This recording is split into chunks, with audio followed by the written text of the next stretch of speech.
make it a part of your day, young Muslim and old Muslim and male Muslim and female Muslim, in a time where sin has become pervasive and invasive and it is make a lot of istighfar. Because from the punishment of Allah Rabbul Izzah, me and you were given two safeties, two things that we could hide behind and keep the adhab of Allah away. Allah Rabbul Izzah says, وَمَا كَانَ اللَّهُ لِيُعَذِّبَهُمْ وَأَنْتَ فِيهِمْ. The first, the Prophet, so long as Allah said, so long as he is amidst you, I will not punish you. So the Rasul died and left. His sunnah is with us, but the Rasul went. The second one, and Allah will not punish them so long as they seek forgiveness. So the only salvation you have now is perpetual istighfar. The Rasul sallallahu alayhi wasallam says, I say more than 100 istighfar a day, and some say in a gathering. Busy yourselves with istighfar. Astaghfirullah al-azim. Oh Allah forgive me. Oh Allah forgive. Astaghfirullah. Make it a habit. And wallahi, Allah will open all the doors of goodness upon you.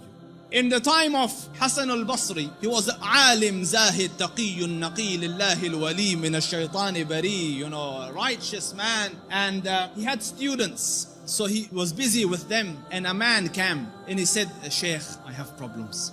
So he goes, what's your problem? So he goes, there's no rain in our land. Drought has come. Give me something to do. So he said, increase the saying of istighfar. So he thanked him and went. The other man came. Sheikh, poverty has struck us. There's no income, no money. So he said, say istighfar, increase the saying of istighfar. And his students are watching. Third person came. Sheikh, I can't have children. So increase the saying of istighfar. So the students look at the Sheikh, every person came with whatever sickness. You have one medication, just injecting everyone the same thing. What's going on? So the Sheikh said, it's from the Quran. فَقُلْتُ اسْتَغْفِرُوا رَبَّكُمْ إِنَّهُ كَانَ غَفَّارًا يُرْسِلِ السَّمَاءَ عَلَيْكُمْ مِدْرَارًا وَيُمْدِدْكُمْ بِأَمْوَالٍ وَبَنِينَ وَيَجْعَلْ لَكُمْ جَنَّاتٍ وَيَجْعَلْ لَكُمْ أَنْهَارًا. Make istighfar of Allah. Allah will send the sky down with helpful rain for you. He will bestow you with wealth and progeny and make your gardens grow, and around it springs of water will come. All for the saying of istighfar and the returning to Allah Rabbul Izzah with seeking forgiveness of Allah Rabbul Izzah. Make istighfar, Muslims. Amidst the scholars of the past, one of the famous ones is Ahmad ibn Hanbal. They call him the Imam of Ahlul Sunnah. And such a giant of an Imam, some of the people in his madhab say that no one served the religion after Abu Bakr radiallahu anhu more than Ahmad ibn Hanbal. Because just in the days of Mihna, for years he took imprisonment and house arrest, but he would not budge on his stance on the deen. So his fame and repute extended across the Muslim land. Everyone knew him, but there was no selfies in those days, you couldn't share a picture. So no one knew. Few people around him and his students and Ahl al-Ilm knew what the Shaykh looked like. Most people hadn't seen him, but they had heard about him. So Imam Ahmad went on a travel from his city to another city. And when he reached that city, night befell him. He was in a masjid. And he was trying to sleep in the masjid because in those days there was no hotels and things.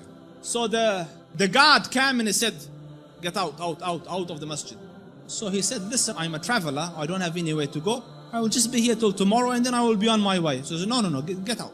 So the Shaykh went and sat outside the door. Can you imagine? This was a man, who, when he used to walk, hundreds would be walking with him and they would kiss his head and hold his books. Hey, Imam Ahmad was Imam Ahmad. Now he's sitting at the door of the masjid. So he looks at him, he goes, didn't I tell you to go? He goes, I'm outside. He goes, no, get out. So he said, listen, it's just... So he said he held the Imam from his leg and dragged him onto the street. Imam Ahmad. So, and the Shaykh, subhanallah, And when he's landed in the middle of the road, across the road was a baker, the one that makes bread. So the baker saw him and he goes, listen, he sees in him signs of piety and taqwa. So he goes, come here and sleep in my bakery, and I am making the dough all night and fixing the bread, because people will come at Fajr to buy, but you sleep here as I'm doing my work. So the Imam thanked him and went and laid down, but he's watching him, that every time he makes the dough, he says, Astaghfirullah, Astaghfirullah, Astaghfirullah. And as he's making Astaghfirullah, Astaghfirullah. So all night he saw this man, Istighfar, Istighfar, Istighfar. So He went to him, he goes, for how long have you been on this practice? For how long have you been practicing this? So he said, for a long time now. So he said, for how long? He said, for a long time. So he goes, have you seen any benefits? Because no one can be so consistent and perpetual on dhikr and on istighfar and Allah not grant him some favor. So he goes, I've realized that whatever dua I ask, Allah grants me, except for one dua that he hasn't accepted. So he said, what dua was this? He said, I prayed that, Ya Rab, let me see Imam Ahmad ibn Hanbal, and so far I haven't seen him. So the Shaykh said, he goes, Subhanallah, he dragged me by my feet to come into your bakery, simply because, imagine, out of my city into his house, out of his house when I was refusing, dragged me by my feet so that I could come and answer to your dua. فقلت استغفروا ربكم إنه كان غفارا يرسل السماء عليكم مدرارا ويمددكم بأموال وبنين ويجعل لكم جنات ويجعل لكم أنهارا. My dear brothers, turn to Allah Rabbul Izzah. Wallahi, I don't say this as a nice to say, but all of the problems to all your answers is Allah Rabbul Izzah. Your refuge from every difficulty is Allah Rabbul Izzah. Turn to Him Wallahi, turn once to Allah Rabbul Izzah, and you will find your Lord more merciful and more accommodating and more accepting than the kindest of the kind of this world.